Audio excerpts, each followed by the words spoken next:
एक 16 साल की बेटी साक्षी, उसको मोहम्मद साहिल ने चाकुओं से गोद के हत्या कर दिया। 30-35 बार चाकू मारने के बाद भी पेट नहीं भरा तो पत्थर से कुचल के, पहले पत्थरबाजी करते थे, अब तो पत्थर से कुचल रहे हैं, सर को कुचल रहे हैं। और इस हत्या के बाद जैसे हमेशा होता आया, ट्विटर पे ट्रेंडिंग हो गई जस्टिस फॉर साक्षी। बहुत सारे लोगों ने फेसबुक पे फोटो शेयर कर दिया, साक्षी को न्याय दो। कैंडल मार्च हो गया, साक्षी के हत्यारों को फांसी दो। नेताओं के भी बयान आ गए, बहुत सारे अपने आप को जो हिंदू हितैषी कहते हैं वो भी अपने बयान दे रहे हैं। और हमेशा ऐसा होता है, पिछले 75 साल में ही हो रहा है। हत्या होती है, कैंडल मार्च होता है, बयान आता है, निंदा होती है, तू मैं होगा, आरोप प्रत्यारोप होगा, नूरा कुश्ती होगी, लेकिन जो काम करना चाहिए वो काम नहीं होता। मैं ये पूछ रहा हूं, चीन में किसी साक्षी की हत्या क्यों नहीं होती? सिंगापुर में कोई साहिल मोहम्मद आके किसी साक्षी को क्यों नहीं मार देता? कोरिया में किसी मोहम्मद साहिल की इतनी हिम्मत क्यों नहीं पड़ती कि वहां की किसी साक्षी को मार दे?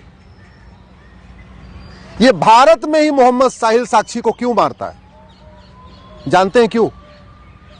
क्योंकि हमारा कानून घटिया है, हमारी शिक्षा व्यवस्था घटिया है। जब तक यह अल्पसंख्यक बहुसंख्यक का खेल खत्म नहीं होगा, तब तक मोहम्मद साहिल साक्षी को मारता रहेगा। जब तक इस देश में ये मदरसा मिशनरी स्कूल बंद नहीं होंगे और समान शिक्षा लागू नहीं होगी, तब तक मोहम्मद साहिल साक्षी को मारता रहेगा। जब तक इस देश में सारे पर्सनल लॉ खत्म नहीं होंगे, सबके लिए एक समान नागरिक संहिता नहीं बनेगी, तब तक कोई न कोई एक मोहम्मद साहिल किसी एक साक्षी को मारता रहेगा।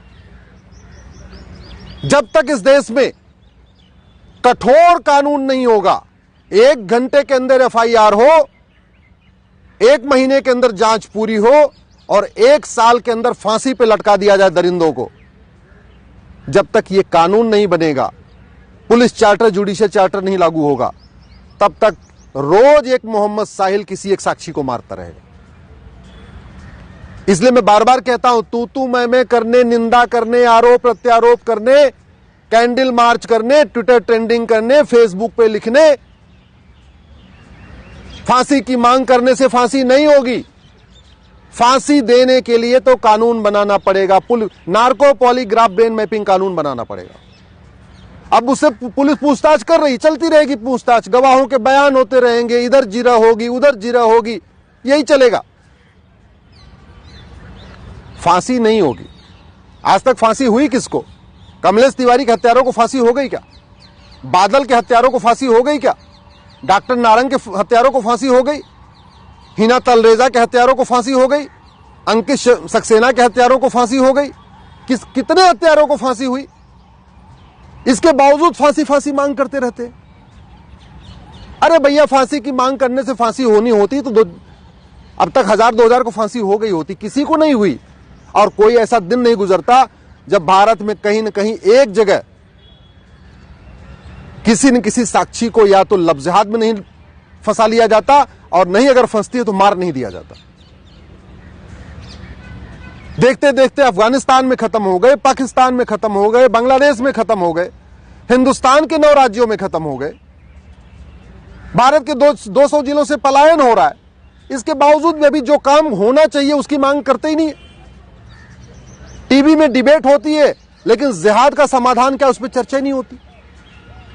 पुलिस रिफॉर्म, जुडिशियल रिफॉर्म करना पड़ेगा जिहाद को रोकना है तो। ये जो विशेष कानून, विशेष दर्जा, विशेष योजना, विशेष जो स्पेशल स्टेटस है, इसको खत्म करना पड़ेगा।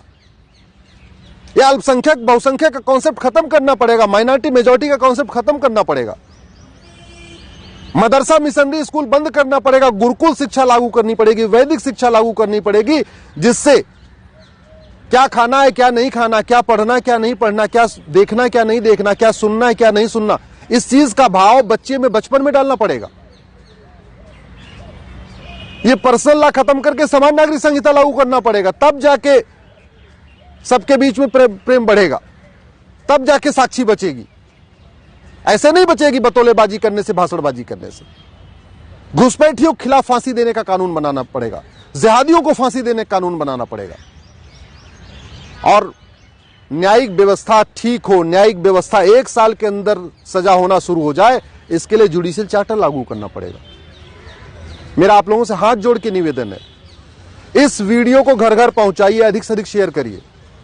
बहुत हो गया तू मैं, बहुत हो गया नूरा कुश्ती, बहुत हो गया आरोप प्रत्यारोप। इससे कुछ नहीं होने वाला। न जिहाद रुकेगा, न मजहबी उन्माद रुकेगा, न साक्षी बचेगी।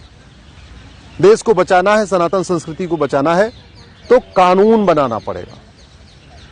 Police reform, judicial reform, election reform करना पड़ेगा, एजुकेशन रिफॉर्म करना पड़ेगा।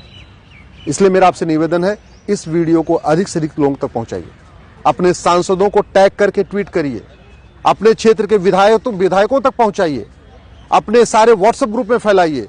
लोगों को पता चलना चाहिए कि समाधान कानून बदलना ही है। कानून बदलने से समाधान होगा, अच्छी अच्छी बातें करने से नहीं।